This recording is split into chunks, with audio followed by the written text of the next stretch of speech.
The ice sculptor's heart. The first time I saw one of Kale's ice sculptures come alive beneath the moonlight, time itself stood still.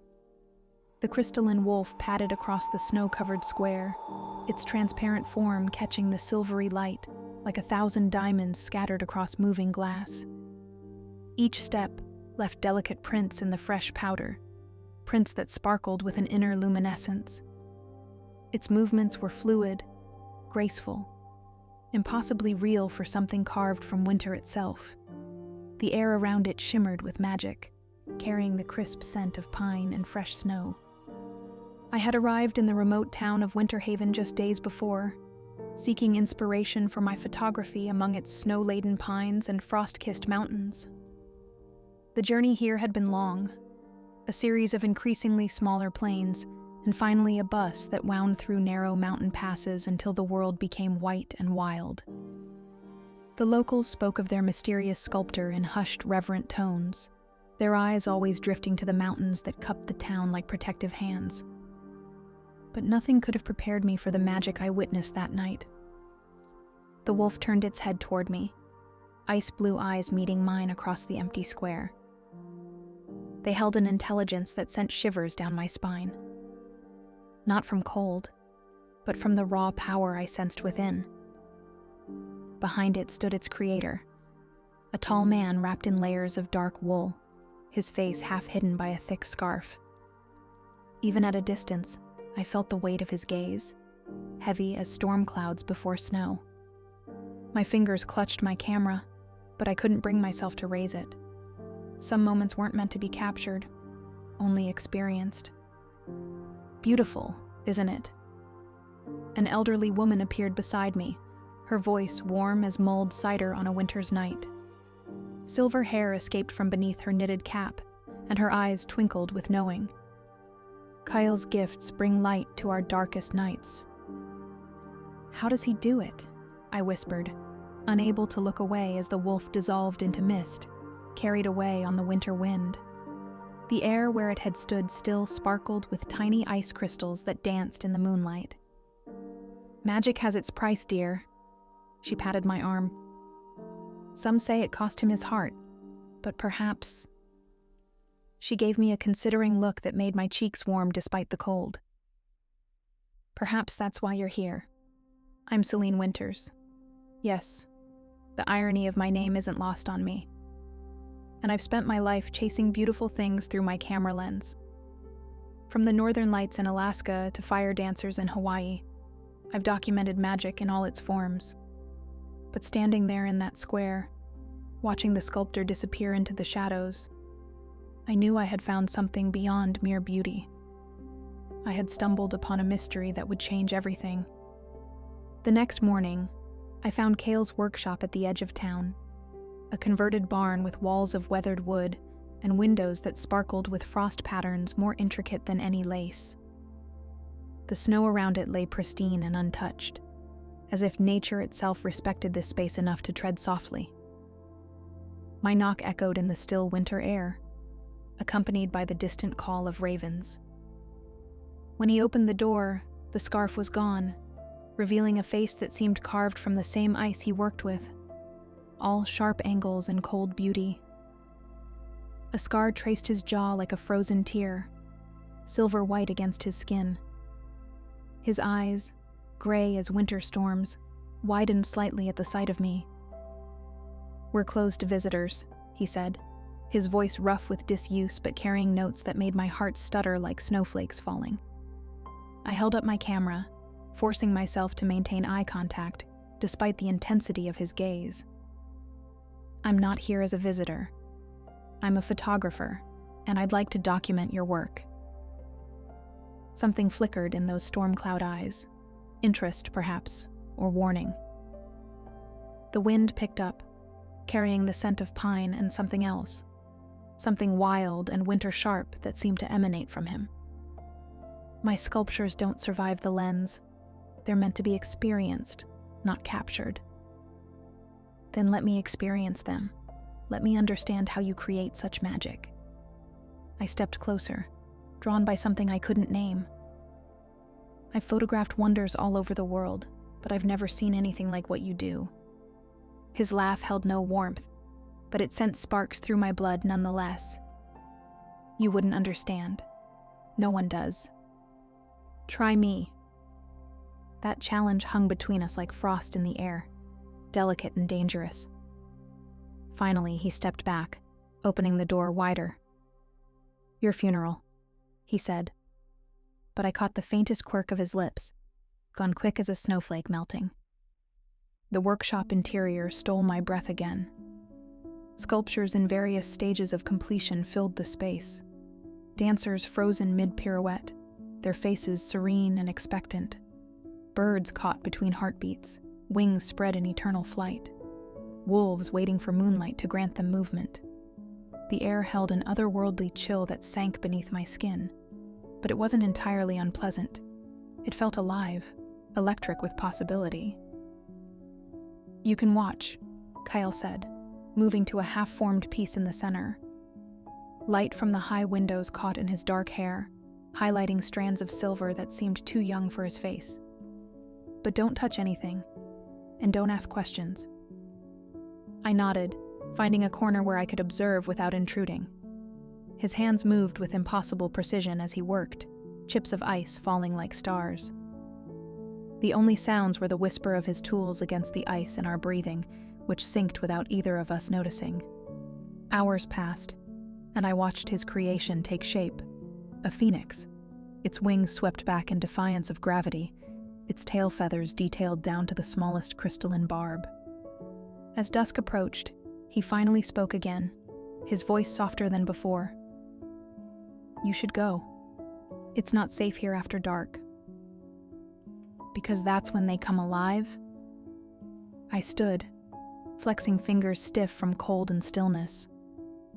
His hand stilled on the sculpture. "Because that's when the curse is strongest." "What curse?" He turned, and the sorrow in his eyes made my heart ache.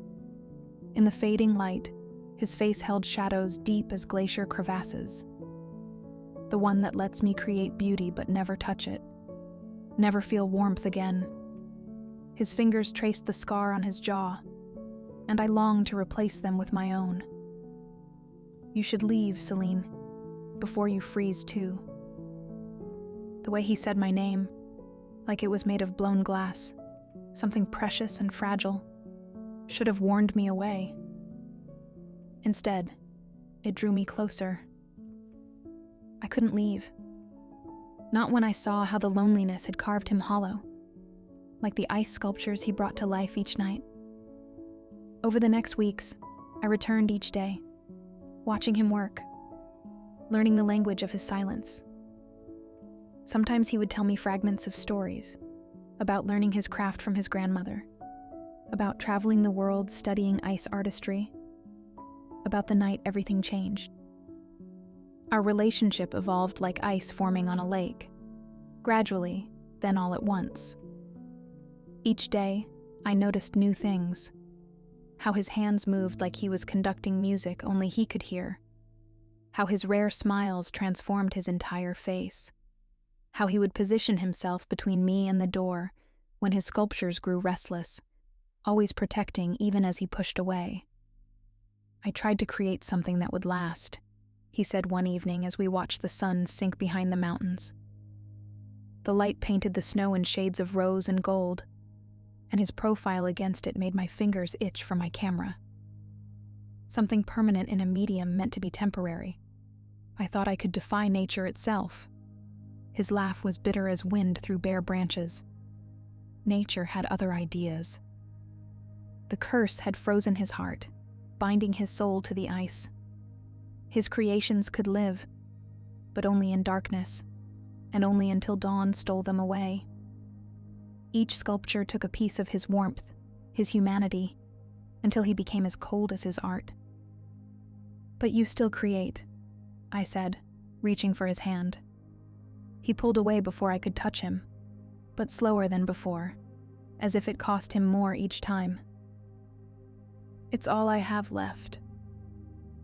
I wanted to tell him he was wrong, that he had me now, that he didn't have to face the cold alone. that I saw how he watched me when he thought I wasn't looking, with a hunger that had nothing to do with ice or magic. That I felt the same pull, growing stronger with each passing day. But that night, everything changed. It began with the phoenix, his masterpiece, weeks in the making. As moonlight touched it, the ice bird spread its wings of frost and fire. But something was different. The magic felt wrong, wild, uncontrolled. More sculptures awakened, their movements jerky and aggressive. Ice spread from their feet, crawling across the ground like living frost, crackling as it grew. "No," Cale whispered, and the fear in his voice made my blood run cold. "It's happening again." The temperature plummeted. The windows frosted over in seconds, each ice crystal blooming like stop-motion flowers. The phoenix screamed, a sound like breaking glaciers, and ice exploded outward. I threw myself behind a workbench as shards filled the air, sharp enough to cut. "Celine," Cale's voice cut through the chaos. "You have to get out. Not without you." I fought my way to his side, ignoring the ice that bit at my exposed skin. Each breath burned in my lungs, and my tears froze before they could fall. "Tell me how to help." "You can't. The curse." "To hell with the curse." I grabbed his face between my hands. His skin burned with cold, but I held on. Frost immediately began spreading from where we touched, climbing my arms like delicate vines. "You're not alone anymore, Cale. Let me in." For a moment, the storm of ice and magic raged around us. Then his hands covered mine, and I felt something crack. Not ice, but the walls he'd built around his heart. His eyes met mine, and for the first time, I saw fear there. Not of the magic, but of losing me. "The curse can only be broken by sacrifice," he said, his voice raw with emotion. A willing exchange of warmth for cold. "But Celine..." His thumbs brushed my cheeks, leaving trails of frost that tingled rather than burned. "I can't ask that of you." I understood then. All those years ago, he had given his warmth to his art, attempting to make it permanent. Now someone had to give their warmth to him, to make him human again. The choice was simple. "Take it," I whispered, leaning closer until our breath mingled in the frigid air. "Take my warmth. It could kill you." His voice broke on the last word. "Or it could save us both." The kiss was like touching winter itself, sharp, shocking, beautiful. I felt the cold rush into me as my warmth flowed into him. Ice crystals formed on my lashes, in my hair, on my skin. But underneath the cold, I felt his heart beginning to beat again, warm and human and alive. His lips softened against mine, and his arms pulled me closer, desperate and gentle all at once. The magic shifted, rebalanced. Around us, the savage ice sculptures stilled, their wild energy calming. The phoenix dissolved into gentle snowfall that sparkled like diamond dust in the moonlight. When we finally broke apart, I saw tears freezing on Cale's cheeks. But his eyes held warmth I had never seen before, and his skin no longer burned with cold. "You're freezing," he said, touching my face with hands that now felt wonderfully, humanly warm. I smiled, despite the cold that had settled in my bones. "Only a little. We'll have to share your warmth." And we did. The curse wasn't broken entirely. Magic never disappears completely, but it was transformed. Now Cale's sculptures come alive under moonlight with gentle grace, dancing through the winter nights before returning to sleep at dawn. And if the town's photographer sometimes seems to sparkle with frost in certain lights, if her photographs capture impossible moments of magic that shouldn't show up on film, well, magic always leaves its mark on those who embrace it. We learn to balance the warm and cold between us, like summer and winter meeting in an endless dance. His art still brings joy to the town, but now it comes from a place of love rather than loneliness. And on the coldest nights, when we watch his creations dance beneath the moon, I remember that some things are worth getting a little frozen for. Every morning, I wake to find frost patterns on our windows, his way of saying good morning, each one unique as a kiss. Every evening I catch him watching me with wonder, as if he still can't believe I chose to share his winter world. And every night, we create our own magic, warming each other's souls in ways that no curse could ever touch. They say love thaws the coldest hearts. But sometimes, love is learning to dance with the frost, to find beauty in the delicate balance between warm and cold, permanent and fleeting, mortal and magical. Sometimes love is choosing to stay even when the ice starts to creep in. I wouldn't have it any other way.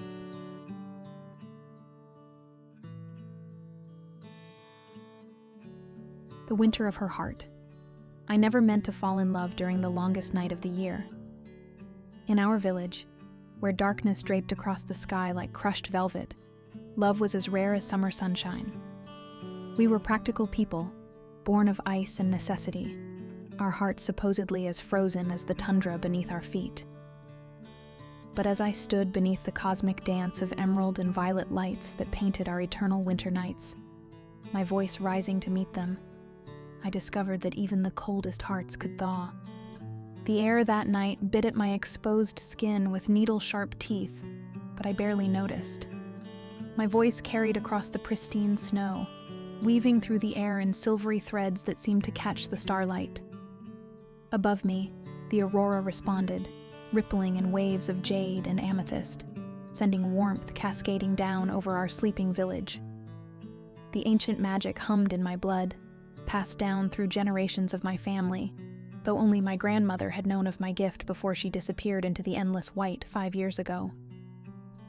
The storm announced itself with a deep rumble that shook the ground beneath my feet. I watched it approach from my position atop Crystal Hill, the wind carrying the scent of snow and something else, something ancient and sharp, like metal left too long in the cold. The approaching wall of white stretched from earth to sky, swallowing the stars in its path. My song faltered as I spotted a dark figure stumbling through the thickening snow. The lights above dimmed in response, their warmth receding, and the bitter cold crept back into the air. The figure collapsed at the base of the hill, and without thinking, I ran down the icy slope, my boots crunching in the fresh powder. The wind whipped my hair, which shimmered with the same ethereal colors as the aurora above, across my face, carrying the scent of pine and frost.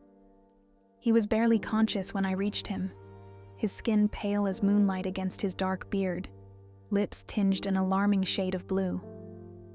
Frost clung to his eyelashes like tiny diamonds, and his breathing came in shallow puffs of white mist. Despite our village's wariness of outsiders, I couldn't leave him to freeze. I hooked my arms under his and dragged him toward my cabin at the village's edge, my muscles burning with the effort. Inside my cabin, the fire cast dancing shadows on walls, lined with drying herbs and crystals, my grandmother's legacy. I stoked the flames until they roared, their heat pushing back the infiltrating cold. As I wrapped him in my grandmother's quilts, each one stitched with patterns that seemed to move in the firelight, ancient symbols of protection hidden in their designs. Color slowly returned to his cheeks. His features were striking, strong jaw softened by dark curls, high cheekbones dusted with frost, and something hauntingly familiar in the curve of his mouth that I couldn't quite place. My fingers itched to trace the line of his jaw, to discover if his skin was as smooth as it looked beneath the stubble. When his eyes finally fluttered open, they revealed irises the color of glacier ice shot through with threads of silver, eyes that seemed to hold centuries of secrets. "The lights," he mumbled, voice rough like stones tumbling down a mountainside. I almost had them. "Rest," I whispered, pressing a cup of hot birch tea to his lips. The steam carried the sweet, earthy scent of herbs and honey. "You're safe now." "I'm Brian." he managed between sips, his fingers brushing mine as he took the cup. Even that slight touch sent sparks of warmth racing up my arm. I've been searching. The keeper of lights. My hand trembled slightly, spilling a few drops of tea that instantly crystallized on the wooden floor. The keeper of lights was an old legend, one my grandmother had warned me about. A magical being who could command the aurora, bringing warmth and hope to the frozen north. A being like me. A being that others had hunted for centuries. "There's no such thing," I lied, pulling the quilts tighter around him. The patterns seemed to shift beneath my fingers, responding to my unease. "Rest now. The storm is getting worse." And it was. The wind rattled my windows with unprecedented fury, and even through the thick logs of my cabin walls, I could hear its mournful howl. This was no ordinary storm. It carried something ancient and angry in its voice, something that made the protective crystals along my windowsills hum with warning. Over the next days, as the storm raged on, Brian recovered his strength. I found myself drawn to him despite my suspicions, fascinated by his tales of travels across the frozen wilderness. He spoke of distant cities where summer lasted more than a few weeks, of forests that stayed green all year, and of mysteries that lay buried beneath the ice. His voice was hypnotic, rich as honey, and smooth as river stones, and I often caught myself leaning closer just to feel its vibrations in the air between us. "What really brought you here?" I asked one evening as we sat before the fire, sharing a meal of roasted fish and preserved cloudberries. The berries burst on my tongue with the memory of summer, their tartness a sharp contrast to the rich, savory meat. Brian's eyes reflected the flames as he answered, the silver threads in his irises dancing. "Would you believe me if I said the lights led me here? I've been following them for months, tracking their patterns.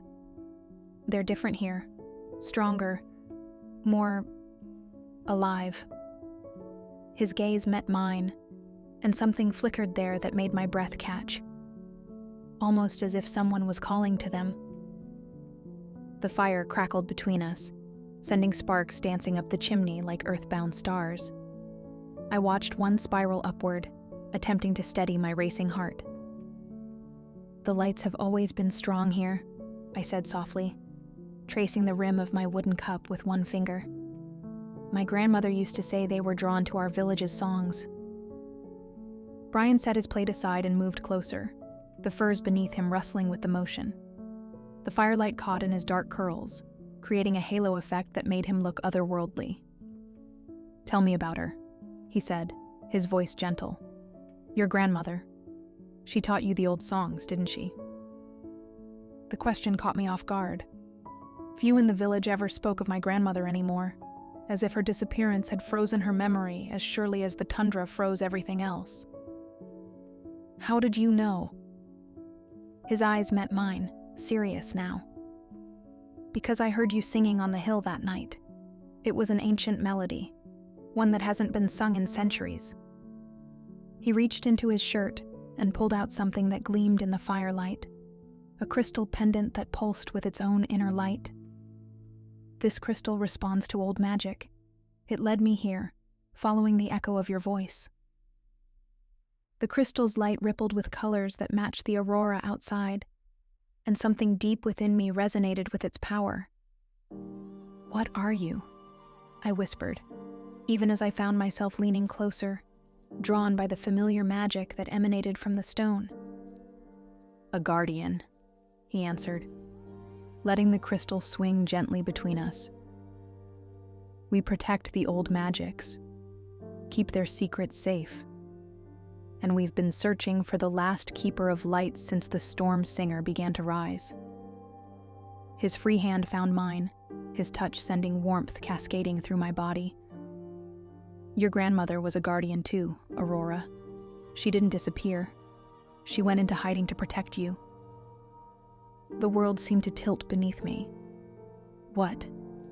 No. She..." But even as I protested, memories surfaced.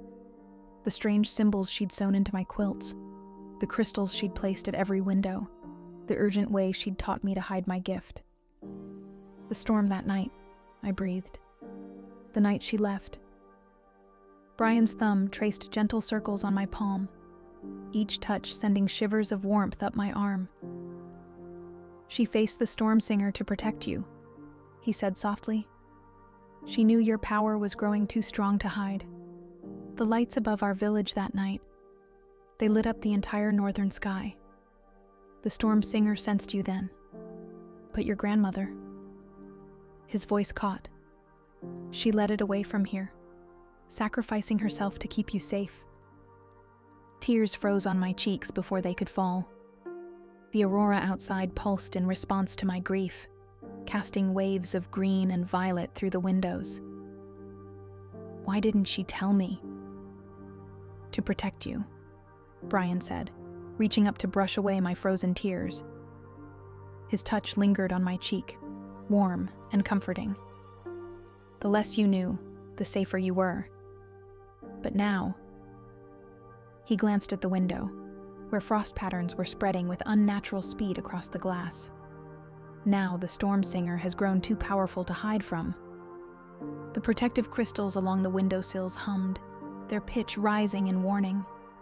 The temperature in the cabin dropped so rapidly I could see our breath crystallizing in the air between us. Brian's pendant pulsed faster, its light taking on a warning red tinge. "It's here," he whispered, just as the first window exploded inward in a shower of ice and glass. Through the opening stepped a figure that seemed to form from the storm itself, swirling snow and darkness given shape, with eyes that glowed like the heart of a glacier. The temperature plummeted further, and the fire in the hearth sputtered and died. "The last keeper," it spoke, its voice the sound of avalanches and cracking ice. "Your grandmother's sacrifice was in vain, child. Winter claims all in the end." Brian moved in front of me, his pendant blazing like a star in the darkness. "You'll not touch her," he growled. And in that moment, I saw the warrior beneath the traveler's exterior.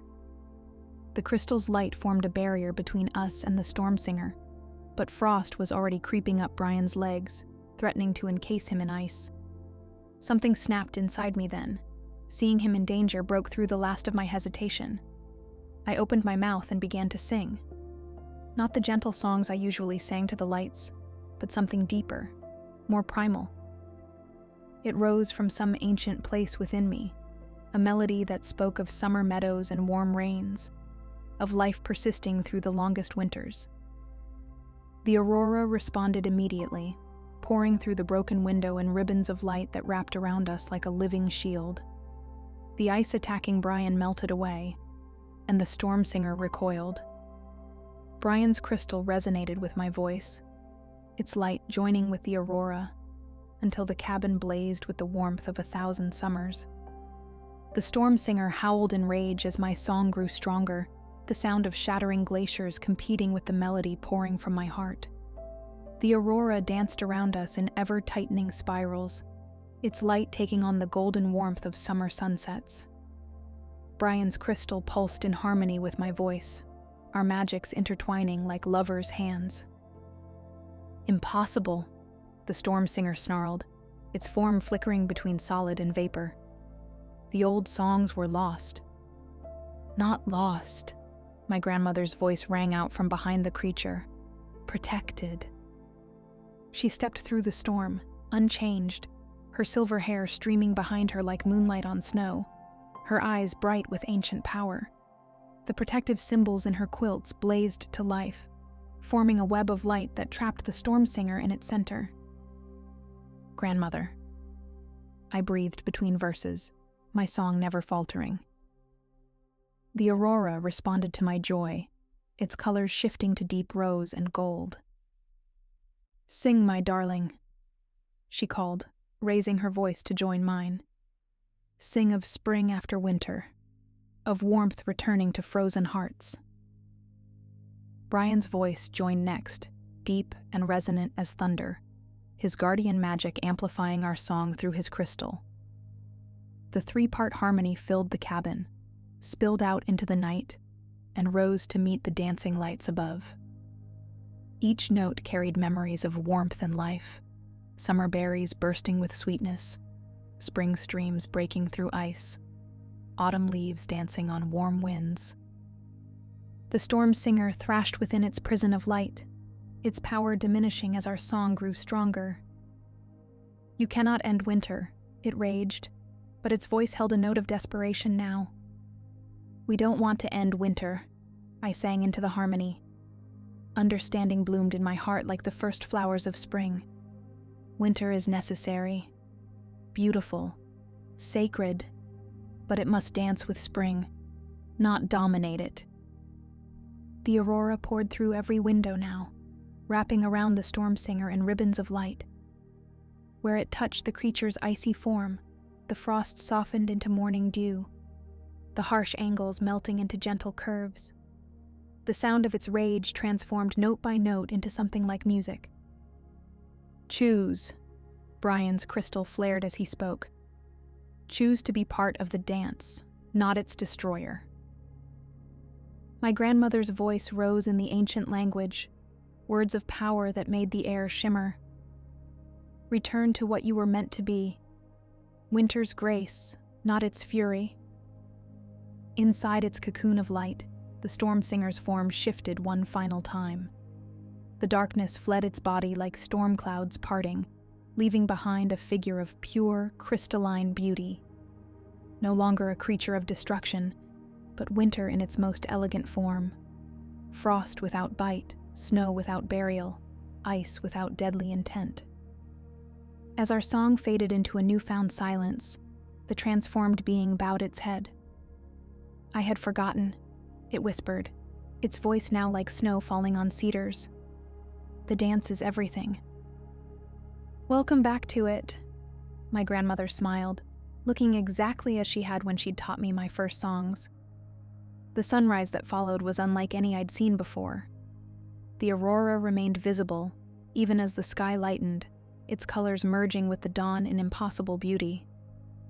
The storm had passed, leaving behind a world transformed, still winter-wrapped, but gentle now, full of possibility. Brian's arms encircled me as we watched the new day dawn, his warmth seeping into my tired bones. "I knew I'd find something incredible when I followed the lights," he murmured against my hair. "I just didn't expect to find everything." My grandmother touched the crystal at his neck, then the one she wore, finally resting her hand over my heart. "The old magics aren't meant to be hoarded or hidden anymore," she said. "They're meant to be shared, like love itself." Her eyes twinkled. "Why do you think the lights led him to you?" I turned in Brian's arms to face him, seeing in his glacier blue eyes the same wonder I felt. "Will you stay?" I asked. "Help me learn to be both keeper and guardian?" His kiss was warm as summer sunshine, sweet as cloudberries, and full of promise. "Wild horses couldn't drag me away," he smiled against my lips, "or even wild winter storms." Above us, the aurora danced on into the morning, painting the sky with the colors of magic and love. The transformed storm singer rose to join them, its presence now adding to their beauty rather than seeking to destroy it. And in that moment, I understood what my grandmother had always taught me: that the greatest magic comes not from power or control, but from finding the perfect balance between opposite forces. Winter still rules our village for most of the year, but now it's a winter full of warmth and wonder. The lights dance every night as Brian and I sing to them, our voices joined in harmony with the ancient magic that flows through this land. My grandmother stays close, teaching us both the old ways while embracing the new paths we forged together. They say love blooms brightest in the coldest places. Standing beneath the eternal dance of lights, my voice rising to meet them, my heart beating in time with Brian's, I know this to be true. For in the longest nights and the deepest cold, we found a warmth that could thaw even winter itself. And that perhaps is the greatest magic of all. Frost and flame. The villagers called them the eternal mountains, the towering peaks that pierced the clouds like ancient spears of ice. From my vantage point in my steam-powered snowmobile, their jagged silhouettes cut against the pewter sky like a crown of crystal thorns. I called them my next great challenge, though the word challenge felt inadequate as I watched storm clouds gather around their peaks, dark and heavy with winter's fury. As my vehicle crawled up the narrow mountain path, the engine's steady purr competed with the howling wind. The instrument panel cast a warm glow of brass and copper light across my gloved hands, the metal surfaces polished to mirror brightness from years of use. Steam hissed through carefully calibrated valves, smelling of oil and metal and adventure. Beyond the reinforced glass windows, snowflakes danced in hypnotic patterns, each unique crystal catching the light before joining its brethren in the deepening drifts. I hadn't come to these remote heights for the legends, though the innkeeper in the last town had filled my ears with tales of the mysterious snow maiden who protected these peaks. I still remembered how her eyes had widened when I mentioned my destination, how her weathered hands had clutched at her shawl as she spoke of a being who walked through blizzards as easily as summer breezes, her presence turning even the deadliest storms into gentle snowfall. "She's saved us all, one way or another," the innkeeper had said, her voice dropping to a whisper heavy with reverence. "But never look directly at her, my boy. Her beauty freezes the heart as surely as the deepest winter." I had smiled politely, more focused on checking my equipment than heeding supernatural warnings. I sought inspiration for my next invention. Perhaps something to help humanity survive in these harsh climates. My workshop back in the city was filled with half-finished projects, each one reaching toward the same goal, bridging the gap between human fragility and nature's raw power. Yet, as the storm intensified and my visibility dropped to mere feet, those dismissed warnings began to echo in my mind. The wind's howl took on an almost musical quality, like a chorus of voices just beyond comprehension. The snow itself seemed to move with purpose, swirling in patterns too precise to be natural. The first sign of real trouble came with a sound like thunder, except thunder had no place in a snowstorm. I looked up through the glass dome of my vehicle to see a wall of white racing down the mountainside. The avalanche moved faster than any natural phenomenon should, as if driven by an intelligent malice. In the heart of the cascading snow, I could have sworn I saw a figure of darker white, like a shadow cast by winter itself. I gunned the engine, but the snow was already upon me. The world turned white, then black. Metal screamed as my vehicle was tossed like a child's toy. Glass cracked in crystalline spiderwebs across my vision. The last thing I remembered was a flash of silver-white hair and eyes that glowed like the heart of a glacier, filled with an ancient sorrow that called to something deep within my soul. When I woke, I lay in a cave of ice that sparkled with its own inner light. Layers of color shifted through the frozen walls, deep blues, subtle purples, hints of green, creating an aurora in miniature. My body should have been frozen, but warmth emanated from the very walls around me, as if the ice itself had been transformed into something that defied natural law. And there she stood, the figure from my fading memories, real as the cold air in my lungs, real and more breathtaking than any legend could have prepared me for. Her dress seemed woven from snowflakes, each movement creating cascades of crystalline light that played across the cave walls. Her skin held the pale luminescence of moonlight on fresh snow, translucent enough that I could almost see the gentle pulse of power beneath. Her hair floated around her face as if suspended in water, each strand catching and refracting light like strands of living crystal. But it was her eyes that captured me, blue as the deepest ice, ancient and lonely as winter itself. Within their depths, I saw centuries of solitude, of watching mortal lives flash by like summer flowers, while she remained unchanging as the eternal snows. In that moment, All my scientific certainties crumbled like frost beneath the sun. "You shouldn't have come here, Ren Nakamura," she said, her voice like wind through icicles, musical and sharp and haunting. "These mountains are not safe for dreamers." Frost spiraled across the cave floor where she stepped, creating intricate patterns that reminded me of the blueprints scattered across my workshop desk. I pushed myself up, wincing at my bruised muscles. The air around me sparkled with tiny ice crystals that caught the ethereal light, creating halos of rainbow color. "You know my name? I know all who enter my domain." She moved closer, and the air around her shimmered with frost that smelled of winter roses and pine needles. Her presence brought a chill that somehow felt intimate rather than threatening, like the first breath of winter through an open window. "Just as I know you don't believe in me. The Snow Maiden of legend." I couldn't keep the wonder from my voice. All my scientific certainties melted in her presence, replaced by a deeper kind of knowing. My fingers itched to reach for her, to prove her solidity despite her ethereal appearance. "But you're real. Real enough to save you." Her expression softened slightly, and the temperature in the cave rose a fraction. A strand of her crystalline hair drifted close enough to brush my cheek, leaving a trail of tingling warmth and cold that lingered like a caress. "But you must leave when the storm passes.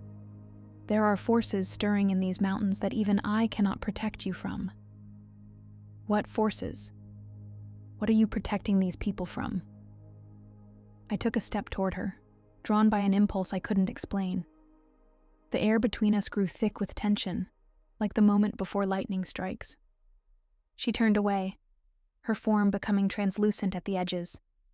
The scent of winter roses intensified, mixing with an ancient smell of ice and stone. "Some questions are better left in the snow, inventor. For now, rest. Dawn comes soon." Her voice carried notes of longing that belied her warning words. "Dreams are dangerous things in these mountains. They have a way of coming true." Before I could respond, she melted into the air like snow in sunlight, leaving only a lingering trace of her presence. A slight warmth in the usually bitter cold, a faint shimmer in the air, and the haunting sense of something vital left unfinished. When I woke again, I lay in a normal cave, my vehicle somehow intact beside me. Sunlight filtered through a thin sheet of ice across the entrance, creating rainbow patterns that danced across the stone walls. Only a lingering scent of winter roses suggested I hadn't dreamed the whole encounter. I should have listened. Should have descended the mountain and returned to my comfortable workshop in the city, where science made sense and magic was safely confined to children's stories. But her eyes haunted me. Not their supernatural glow, but the profound solitude I'd glimpsed within them.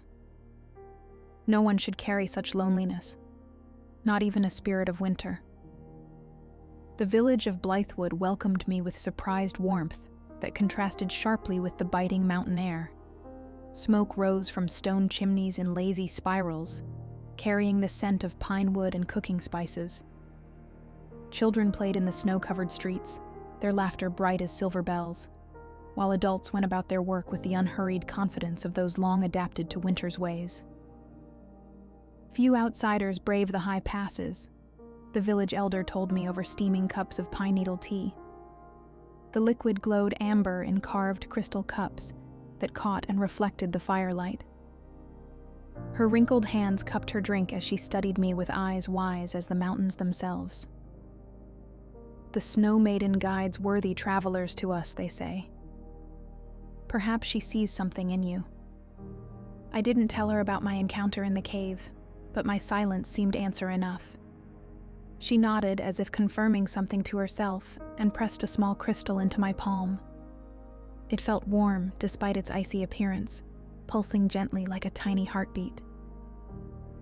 "For protection," she said simply, "and perhaps for connection." I set up my workshop in an abandoned barn at the village edge, close to the wild boundaries of the forest where civilization melted into winter's domain. The building's weathered wooden walls held the patina of ages, smooth and silver as frost. I spent the first days reinforcing the structure, adding my own inventions: copper pipes that carried steam heat, brass valves that regulated temperature, delicate instruments that measured the mountain's moods. The villagers watched my work with curious respect, bringing gifts of thick blankets woven with patterns of snowflakes and stars, jars of preserved mountain berries that burst with summer's sweetness, and stories. Always stories, each one adding another layer to my understanding of their mysterious protector. By day, I worked on my inventions, new heating systems that didn't fight against the cold but worked in harmony with it, more efficient snow-clearing devices that moved with winter's natural rhythms. The crystal the elder had given me sat on my workbench, its warm pulse synchronizing with my heartbeat as I worked. By night, I listened to the villagers' tales of their mysterious protector. They spoke of blizzards calmed by her presence, of dying crops saved by her blessed frost, of children rescued from winter's grasp. In their stories, she was both terrible and tender, as changeable as the mountain weather, yet as constant as the eternal snows. Yet none had seen her as I had. None knew she could speak, or that she bore such weight in her immortal heart. None mentioned the profound loneliness I'd glimpsed in her glacier blue eyes. The second time I saw her, I was tracking an unusual energy reading deep in the forest. My instruments had detected something that defied scientific explanation. A cold that burned, a power that made the compass needle spin in impossible directions. The crystal in my pocket pulsed stronger with each step into the wilderness. The forest itself seemed to hold its breath. Snow fell in perfect silence, each flake drifting with deliberate grace. Ice coated the tree branches in layers that caught the fading light, creating a cathedral of frozen beauty. My breath fogged in the air, carrying the scent of pine and something sweeter, winter roses. She emerged from a curtain of falling snow, more substantial than before. Her presence brought that familiar mix of warmth and cold that I'd started to crave like a fever. Frost patterns spiraled out from her feet, creating trails of ice that matched the racing of my heart. "I warned you to leave." Her voice carried notes of concern that belied her stern words. A snowflake landed on her cheek and didn't melt, adding to her crystalline beauty. I couldn't. The truth fell from my lips like fresh snow, pure and unstoppable. My fingers tightened around the crystal in my pocket, feeling its pulse quicken to match my own. Not without understanding. Understanding brings only pain, Ren. She spoke my name like a half-forgotten lullaby, each syllable carrying centuries of longing. The air between us grew thick with unspoken possibilities. Knowledge is not always a gift. Then let me share the burden of it. I stepped closer, watching the frost patterns shift and swirl around her feet in response to her emotions. You don't have to carry it alone. She studied me for a long moment, her eternal winter meeting my mortal warmth. The snow between us fell slower. Finally, she held out her hand. Frost immediately coated my glove where she touched it, but underneath, I felt a warmth that defied explanation. "Come," she whispered, her voice carrying both invitation and warning. "There is something you should see." She led me deeper into the forest, where the trees grew close and dark.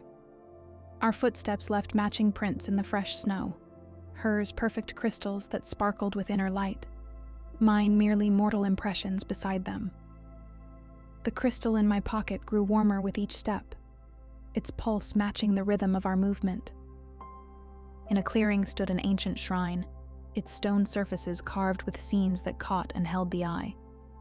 Warriors battling a force of pure winter. A maiden stepping between humanity and protection. A sacrifice that echoed through centuries. At its center, a crystal much like mine pulsed with a cold blue light that seemed to reach for the snow maiden like a lover's touch. "Long ago," she said, her voice taking on the cadence of ancient memory. These mountains faced a force that sought to plunge the world into endless winter. The people here had learned to live in harmony with the cold, but this entity, the Frost King, wanted only destruction. His power turned snow to steel, ice to obsidian, winter itself into a weapon. She touched the shrine's surface, and frost spread from her fingers, highlighting the carvings until they seemed to move. A young priestess discovered that the Frost King's power could be bound by an equal and opposite force, the warmth of human love and sacrifice. She offered herself, using her warmth and humanity as the price for his imprisonment. She became the first snow maiden, forever walking the boundary between human and spirit. "You're her descendant?" I asked, though in my heart I already knew the answer. "I am her." She turned to me, and in her eyes I saw centuries of solitude. Immortality was part of the price. Each winter, I feel more of my humanity slip away as I maintain his bonds. Each summer, I remember less of what it meant to be human. Her hand still rested on the shrine, and I covered it with mine. The cold bit deep, but I welcomed it. There has to be another way. A balance between sacrifice and survival. "Why would you risk yourself for me?" Her voice held wonder and fear in equal measure. Snowflakes swirled between us, carrying the scent of winter roses and possibility. "Because I see you," I said simply. "Not the legend, not the spirit, but you. And no one should face eternity alone." Something shifted in her eyes then, a thaw in glaciers that had stood frozen for centuries. The crystal's pulse quickened, matching the rhythm of our shared breath. "Your warmth calls to me, Ren. Like spring calls to winter, like dawn calls to dusk. But it also endangers you." Her free hand rose to cup my cheek, and frost bloomed across my skin like a caress. The colder I become, the more I hunger for mortal heat. "Then take it." I turned my face into her touch, though every instinct warned against it. The cold burned, but beneath it lay a warmth I'd never known. "Take what you need." "It would destroy you." Fear crept into her voice. Not of me, but for me.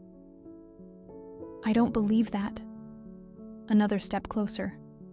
Frost crawled up my sleeves, but I didn't retreat. The crystal in my pocket blazed with warmth, counterpoint to her winter chill. "You've spent centuries protecting others. Let someone protect you for once." The kiss, when it came, burned with cold fire. Frost spread across my skin, but beneath it, I felt her trembling with long-denied warmth. Her lips were soft as new snow, sweet as ice wine. For a moment, we stood suspended between mortal and immortal, winter and spring, duty and desire. The crystals, both hers and mine, pulsed in harmony, creating a symphony of light and power.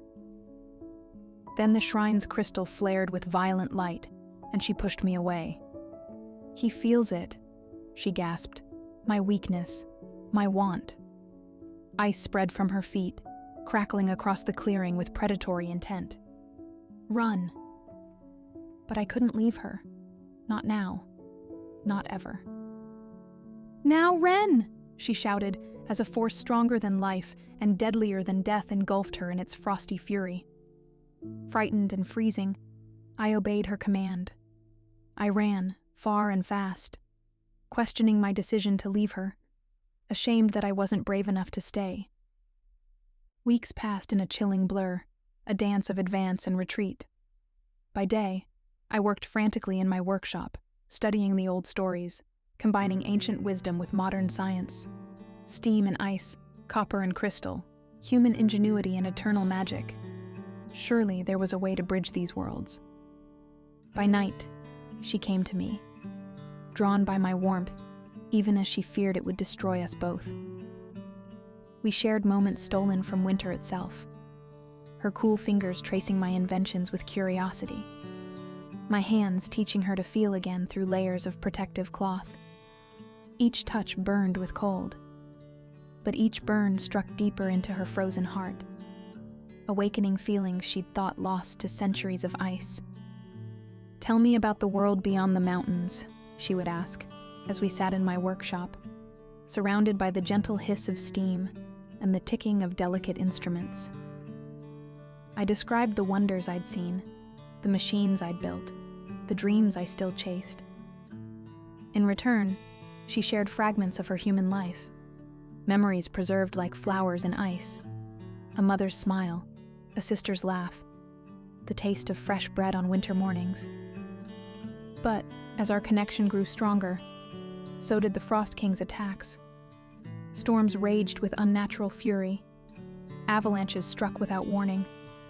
The very air grew sharp with malicious cold that sought to extinguish all warmth. "He feeds on winter's power," she explained one night, as we huddled in my workshop while the wind howled outside. Her hands traced patterns in the frost on my windows, patterns that matched the designs scattered across my workbench. "And I am winter-made flesh. The more I feel, the more power I release into the world, the more his prison weakens. Then we'll find another source of power." I showed her my latest invention, a device that could channel thermal energy, converting heat to cold and back again. Brass pipes twisted like frozen vines, copper coils hummed with contained power, and at its heart sat the crystal the elder had given me, pulsing with possibility. "If we can't break the cycle, we'll change it." She touched the device, leaving swirls of frost in her wake. "You still think science can solve what magic created? I think love can solve what loneliness created." I caught her hand, ignoring the cold that instantly numbed my fingers. The crystal flared brighter at our touch. "Your predecessor used sacrifice to bind him. But what if the answer isn't in losing humanity, but in sharing it?" Understanding dawned in her winter-bright eyes. A balance. Yes. Not warm defeating cold, or cold consuming warm, but both existing together, strengthening one another. The storm outside intensified, as if the Frost King himself raged against our discovery. The windows rattled, ice crept across the walls. But in that moment, holding her gradually warming hand, I felt nothing but hope. It took us 3 more days to perfect the device. 3 days of endless storms. 3 days of the village huddling in fear while their protector and a foreign inventor gambled with forces beyond mortal understanding. The villagers brought us supplies without question, their trust in her extending to include me, the outsider who dared to love winter itself. When the final night came, we stood before the ancient shrine as the worst blizzard in living memory raged around us. The crystal prison pulsed with blinding light, ice spreading from its base like reaching fingers. Wind-driven snow carved patterns in the air, beautiful and deadly as the Frost King's power grew. "Are you sure about this?" Her voice barely carried over the wind. She looked more human than I'd ever seen her, fear and hope warring in her expression. "Once we begin, there's no turning back. If we fail, we won't." I activated the device, watching the indicators spin to life. Steam met ice in carefully controlled spirals. The crystal in my pocket pulsed in harmony with the shrine's larger one. "Do you trust me?" "More than I've trusted anyone in centuries." She took my hands, and for the first time, her touch didn't burn with cold. The ritual began simply, her power flowing into the crystal, my device channeling it, transforming it from destructive cold to balanced energy. But as the Frost King felt his prison changing, he fought back with all his ancient fury. Ice spears erupted from the ground. The wind turned solid, sharp enough to cut. The very air crystallized, threatening to freeze us where we stood. Through it all, she stood firm, one hand on the crystal, the other gripped in mine. Our hearts beat in time with the pulsing lights, creating a rhythm older than winter itself. "Hold on," I shouted, As the device reached critical levels, steam and ice met in impossible patterns, neither winning, both transforming. Just a little longer. The cold became unbearable, then transcendent. I felt her power course through me, no longer burning but singing in my blood. My warmth flowed into her, not weakening but growing stronger in the sharing. Science and magic, mortal and spirit, love and duty, all merging into something entirely new. The crystal's light changed from cold blue to warm gold. The Frost King screamed in rage, then wonder, as his prison transformed. No longer a cage of sacrifice, but a lens of balance, focusing and dispersing winter's power in eternal harmony. The storm above calmed, snow falling now in gentle swirls that caught the dawn's first light. When it was over, she stood solid and real in my arms, her skin still cool but no longer deathly cold. "How do you feel?" I asked, brushing snowflakes from her hair, snowflakes that no longer froze instantly at her touch. "Human," she whispered, "but also more, both mortal and spirit, winter and spring." She touched my face, and her fingers left only the faintest trace of frost. "What about you?" I smiled, watching my breath mist in the air. A little cooler, but in a good way. The village celebrated for 3 days when they learned their protector had found both love and balance. The storms still come. Winter will always have its fury. But now they're natural, clean, part of the eternal cycle rather than an ancient being's rage. She has a mortal name now, though I keep it close to my heart. To the village, she's still their snow maiden, blessing their crops with gentle frost and calming winter's worst moods. To me, she's simply my love, cool fingers intertwined with mine as we walk the boundary between worlds. Our home sits at the edge of the village, half workshop and half shrine. The devices we create together combine science and magic in ways neither of us could have imagined alone.